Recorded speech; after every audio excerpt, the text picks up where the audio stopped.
Bora falar agora sobre o São Paulo, atualizações sobre a cirurgia de Lucas Moura. O meio atacante foi submetido a uma artroscopia, na manhã deu tudo bem e foi retirada uma fibrose do seu joelho.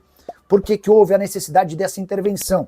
O Lucas reclamava de dores no joelho e o departamento médico do São Paulo não conseguia entender os motivos das dores. Por conta dessa artroscopia foi possível perceber a presença de fibrose que foi retirada e deve causar alívio no dia a dia do Lucas. Atleta que recentemente já havia sido submetido a uma outra intervenção, uma espécie de injeção que serve para trazer menos dores. O prazo de volta do Lucas Moura segue sendo o mesmo, apesar dessa intervenção cirúrgica desse sábado. Ele está sendo preparado para jogar contra a LDU nas duas partidas de ida e volta das quartas de final da Libertadores. Já havia contado para vocês na manhã desse sábado, diante da LDU.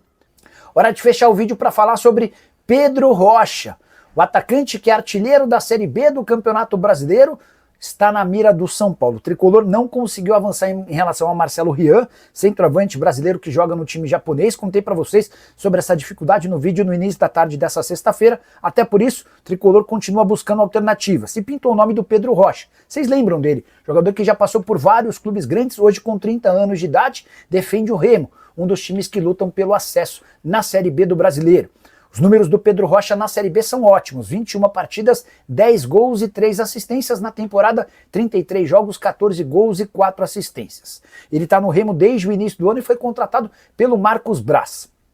Chance de o negócio acontecer entre São Paulo e Remo é pequena. Isso porque o tricolor se espantou com as cifras envolvidas. Primeiro, se surpreendeu a descobrir que o Pedro Rocha ganha no Remo R$400 mil por mês. Depois, porque Marcos Braz, que é o homem forte do futebol do Remo, quer entre 2 e 3 milhões de reais para liberar o atleta, sob a alegação de que o Pedro Rocha é hoje o principal jogador do time. Contrato só até dezembro. Se o São Paulo quiser assinar um pré-contrato para a próxima temporada, beleza. Mas se quiser o jogador por agora, e essa é a emergência do São Paulo, precisaria desembolsar essa grana que o São Paulo não tem. Hoje a maior possibilidade em relação ao Pedro Rocha é ir para os Emirados Árabes Unidos. Esse time dos Emirados topa bancar a pedida do Remo e agora tenta negociar um acerto com o Pedro Rocha, que pede um caminhão de dinheiro para voltar a jogar no exterior. Em relação ao São Paulo, sem Pedro Rocha e sem Marcelo Rian, o tricolor vai ter de buscar outras alternativas ou então vai precisar pagar esses 2 a 3 milhões para o Remo ou uma compensação financeira para o FC Tóquio, clube que está com o Marcelo Rian até dezembro por empréstimo. Prometo que qualquer novidade em relação ao centroavante do São Paulo eu volto para contar para vocês, beleza? Não esqueçam de deixar like, de se inscrever no canal. Hora de falar sobre Luiz Gustavo, o volante do São Paulo voltará a jogar? Antes de responder, só para lembrar um pouquinho da situação do Luiz, no mês de abril, às vésperas de um jogo de Libertadores da América, ele começou a passar mal, foi levado para o hospital e constatou-se uma embolia pulmonar, situação extremamente grave. Ele precisou ficar internado por um tempo e tomou por 3 meses um medicamento que o impedia de fazer atividades físicas. Muita gente até dentro do São Paulo considerava a possibilidade de o Luiz Gustavo não mais jogar futebol, até por conta dos 37 anos de idade. Não é esse o caso. Ele voltou a fazer atividades físicas no segundo semestre e conversei com o seu empresário Tite. O Tite afirmou que a expectativa é de que o Luiz Gustavo volte a ser relacionado para partidas do São Paulo no mês de setembro. Inclusive, o planejamento do jogador é para estar à disposição do técnico Hernan Crespo para as 2 partidas de quartas de final da Libertadores da América contra a LDU, jogo de ida na altitude de Quito, jogo da volta no Morumbi. Só para completar sobre o São Paulo, registrar que o time tem todos os problemas que você possa imaginar para o confronto contra o Cruzeiro nesse final de semana. Não jogam o Luiz Gustavo, o Lucas Moura, Oscar, Arboleda, Caleri, Rian Francisco, Marcos Antônio e André Silva machucados. O Alisson é dúvida, voltando de contusão, e o Enzo está suspenso. Hernan Crespo com muitos problemas para montar o time tricolor. Bora fechar o vídeo para falar sobre o São Paulo. Evangelos Marinax enfim admitiu de forma pública que negocia com o São Paulo e que pode se tornar sócio do clube nas categorias de base. Em entrevista à TNT Esportes ele disse, abre aspas, nós temos examinado vários clubes no Brasil. O que eu gostaria de fazer é ter uma participação nas categorias de base, nos jovens talentos. Estamos buscando unir forças com uma das maiores categorias de base do Brasil, com o São Paulo. Nós tivemos sérias discussões e negociações. O Brasil é um país que eu amo e eu realmente valorizo o talento e o espírito, e o futebol representa a vida. repórter ainda pergunta, mas Marinax, quando você fala em São Paulo, você se refere à cidade ou ao time de futebol? E a resposta, abre aspas, nós estamos interessados na categoria de base do São Paulo. Tivemos conversas em São Paulo. Também vimos um grande jogo no Maracanã com a nossa equipe juvenil no ano passado. Ele se refere à final do Mundial Sub-20, em que o Olympiacos, a equipe dele, perdeu para o Flamengo e ficou vice-campeão.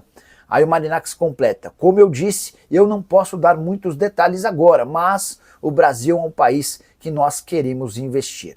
Cheguei a dizer para vocês com exclusividade que o São Paulo votaria nessa quinta-feira a aprovação do plano de um fundo que vai ser criado e vai poder receber até 350 milhões de reais. Esse fundo vai contar com aportes da Galápagos e também de Evangelos Marinax, e com o dinheiro São Paulo pretende fazer de Cotia a maior categoria de base do futebol brasileiro, revelando atletas de toda a América do Sul. E você, o que pensa sobre o tema? Não esquece de usar o espaço para comentário, deixar like, se inscrever no canal. Hora de falar sobre o São Paulo. Existe chance de Carlos Belmonte ser demitido do cargo de diretor de futebol no São Paulo? A possibilidade existe, basta que o presidente Júlio Casares queira levar a história adiante. Também posso contar que o presidente do Tricolor e o diretor de futebol estão mais distantes do que nunca. Não consigo dizer que há um racha, que eles não se falam, que há uma briga enorme, mas existe uma pressão grande dentro do Morumbi, onde o Júlio Casares dá expediente contra o departamento de futebol do São Paulo na Barra Funda, que é comandado pelo Carlos Belmonte. Tudo por causa dos gastos excessivos e da falta de resultados. A avaliação dentro do Morumbi é de que o São Paulo do Belmonte gasta demais e oferece e entrega muito poucos resultados. Vale a lembrança de que no primeiro semestre o São Paulo gastou 43 milhões a mais do que estava orçado para a previsão desses 6 primeiros meses do ano. O departamento de futebol do São Paulo se defende afirmando que não gastou com a contratação de nenhum atleta e assegurou cerca de 200 milhões de reais em vendas de jogadores nesse período do ano. Mas é importante lembrar que mesmo sem gastar com contratações, o São Paulo, por exemplo, trouxe o lateral Wendel do Porto, pagando 1 milhão de reais por mês em salários. Luiz Gustavo teve seu vínculo renovado para ganhar na casa dos 700 mil mensais e por conta de uma infelicidade, ele teve um problema de saúde e já não joga há bastante tempo. Para responder a pergunta sobre a possível demissão de Belmonte, não acredito nessa possibilidade. Acho que o Júlio respeita a figura do Belmonte, alguém que garantiu muitos votos para ele na eleição para presidente. O Belmonte é um real candidato, ou pelo menos seria o natural candidato à associação do Júlio Casares em dezembro do ano que vem.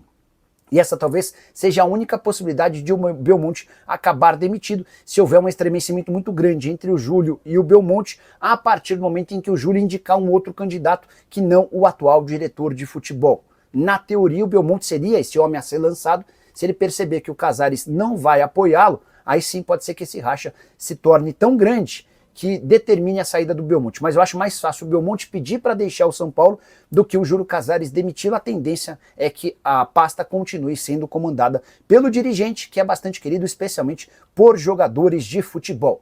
Bora com atualizações sobre o São Paulo. Tem duas informações importantes. A primeira, por que Mailton, lateral direito que treina com o São Paulo desde a sexta-feira passada, ainda não foi registrado no boletim informativo diário? A resposta, problemas na saída dele do Metalist. O Mailton pertence ao time ucraniano e estava emprestado à Chapecoense. O acordo do São Paulo para comprá-lo do Metalist envolvia o perdão de uma dívida que o Metalist tinha de 800 mil euros pela compra de Paulinho Boy. Além de perdoar essa dívida, o São Paulo tiraria um processo de transfer ban que moveu contra o Metalist pela falta de pagamento. E é essa burocracia que envolve a FIFA que tem atrasado a negociação. Antes de gravar esse vídeo, conversei com o Márcio Bittencourt, que é o empresário dele, para saber se existia o risco de o atleta não conseguir ser registrado até a próxima terça-feira. Existe uma convicção dentro do São Paulo e também dos representantes do atleta que vai dar tempo para que o Mailton seja registrado, senão ele passaria por um enorme prejuízo e não teria condição de jogar até o fim da temporada. Só para completar, outra informação importante sobre o São Paulo: Lucas Moura vai mesmo passar por uma intervenção cirúrgica, mas não se trata de nada grave. Nesse sábado, no Hospital Albert Einstein, ele vai ser submetido a uma artroscopia, tudo por conta de um incômodo que ele sente no joelho. A ideia do médico é abrir para ver se existe alguma fibrose no local ou algum problema de cicatrização. Inclusive, essa cirurgia nem deve alterar o plano de retorno do atleta. A ideia é que o Lucas Moura esteja à disposição para a partida de quartas de final da Libertadores contra a LDU. Fala pessoal, Estamos aí com atualizações importantes do São Paulo. Se inscreva e ative o sininho para receber mais atualizações do Tricolor. Deixe seu like, que é muito importante para o crescimento do canal. Utilize o espaço aqui embaixo para registrar sua opinião. Ficamos por aqui com mais esse giro de notícias. Um abraço e até o próximo vídeo.